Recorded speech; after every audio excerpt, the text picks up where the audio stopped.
Pensa comigo numa dupla que, à primeira vista, não faz o menor sentido. Karl Marx, o grande pensador da Revolução Social, e Carl Jung, o explorador do mundo interior, da alma. O que a luta por um mundo mais justo tem a ver com uma jornada de autoconhecimento? Bom, é exatamente nessa junção que as coisas ficam interessantes. Vamos mergulhar nisso?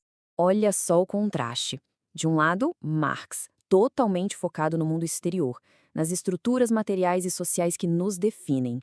Do outro, Jung, olhando para dentro, para a psique, para o espírito.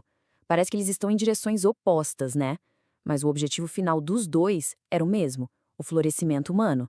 A grande questão é, como é que esses dois caminhos poderiam um dia se encontrar? Para a gente entender essa síntese, nosso roteiro vai ser o seguinte. Primeiro, vamos explorar o universo de cada um deles. Depois, a gente vai descobrir onde eles se conectam de formas surpreendentes. E, por fim, vamos ver como essa união pode criar uma visão totalmente nova, um ativismo com alma.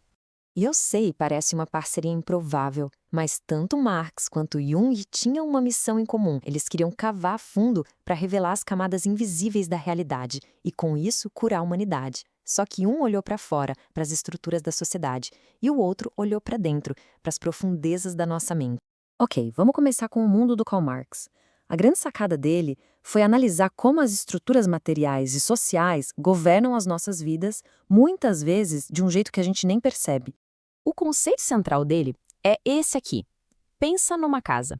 A base, a fundação, para Marx, é a economia. Quem é dono do quê, como a gente produz as coisas, e tudo o que vem por cima, as paredes e o telhado, que seriam as leis, a cultura, as crenças, tudo isso que ele chama de superestrutura, é moldado por essa base econômica. E um dos maiores problemas dessa base econômica capitalista, segundo ele, é a alienação. E olha, isso não é só um sentimento de tristeza ou uma bad vibe, é uma desconexão real e profunda. A gente se sente separado do nosso próprio trabalho, da nossa criatividade, das outras pessoas. É um dos custos humanos mais altos do sistema. E isso nos leva a um ponto fundamental. Muita gente acha que o Marx só pensava no coletivo. Mas olha que frase poderosa.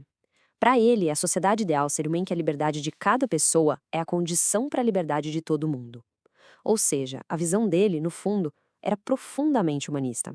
Agora, vamos virar a chave. A gente sai do mundo exterior de Marx e mergulha de cabeça no mundo interior de Carl Jung. A busca dele não era nas fábricas ou nos governos, mas no território vasto e misterioso da mente humana. Para o Jung, o inconsciente não é um porão escuro onde a gente joga nossos traumas. É muito mais. Pensa nele como a infraestrutura interna de uma pessoa. Um oceano de energia, cheio de padrões universais que ele chamou de arquétipos e que estão ali, nos bastidores, influenciando tudo o que a gente pensa e sente. E como navegar esse oceano interior? O caminho que Jung propõe é a individuação. É uma jornada para a vida toda, um processo de se tornar inteiro, de integrar todas as nossas partes, a luz e a sombra, para a gente finalmente se tornar quem a gente realmente nasceu para ser. Ok, então a gente tem o pensador do fora e o pensador do dentro. Parecem dois mundos que não se tocam, certo? Pois é agora que a coisa fica fascinante.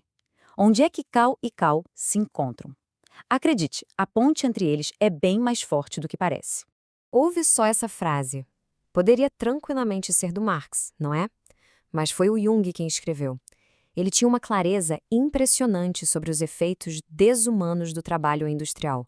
Uma crítica social afiadíssima vinda do mestre do mundo interior. E agora, o contrário. Essa citação do Marx soa quase como um papo de terapia, não acha? Ele falando em despertar a consciência coletiva de um sonho. Isso mostra que, para ele, a revolução não era só uma questão material, era também uma profunda transformação de consciência. Então, o terreno comum fica claro. Os dois criticavam a alienação da vida moderna. Os dois desconfiavam do poder centralizado do Estado. E, surpreendentemente, os dois enxergavam um papel importante para a espiritualidade, como se fosse a alma de um mundo sem alma. E aí, chegamos na parte mais legal. O que acontece quando a gente combina esses dois olhares tão potentes? Que tipo de nova visão radical sobre a liberdade humana pode surgir dessa mistura? O que começa a surgir é uma nova forma de entender o ser humano, com base em 4 pilares. Primeiro, as lutas sociais são complexas. Não é só dinheiro, envolve estrutura e psicologia também. Segundo, a ideologia que nos governa por fora e os arquétipos que nos movem por dentro estão sempre dialogando. Terceiro, o capitalismo tem um custo psicológico real, ele nos adoece. E por fim, tudo isso aponta para um jeito totalmente novo de fazer política. Esse quadro pode parecer complexo, mas ele organiza a ideia de um jeito genial. Vamos lá. Jung fala do equilíbrio entre relações e razão. Marx analisa o capitalismo. A base é a acumulação, que gera uma ideologia dominante. A síntese proposta aqui é diferente. A nova base da sociedade seria o cuidado e a organização local. E a superestrutura não seria uma verdade única, mas várias fontes de conhecimento. É uma mudança de paradigma, de baixo para cima. E essa nova visão de sociedade, baseada no cuidado, tem um nome que está ganhando força: decrescimento. E calma, não se trata de viver na miséria. A ideia é encolher o que é destrutivo, como o consumismo sem freio, para que o que realmente importa possa crescer. É a ideia de um decrescimento exterior para permitir um recrescimento interior. E isso nos leva à nossa conclusão, com a mensagem mais poderosa dessa síntese: a necessidade urgente de trazer a alma de volta para o centro do ativismo, da luta por um mundo melhor. E quando falamos de alma, não precisa ser nada religioso. Pensa na alma como a nossa energia mais autêntica, aquela parte que une o pensamento com o sentimento, que nos ajuda a encarar nossas contradições e que busca a inteireza. E essa frase do Krishnamurti é perfeita para fechar essa ideia. Às vezes, a verdadeira saúde, tanto individual quanto coletiva, exige que a gente se desconecte do que é considerado normal. A cura, muitas vezes, pode se parecer com uma rebelião. E a gente termina com essa provocação.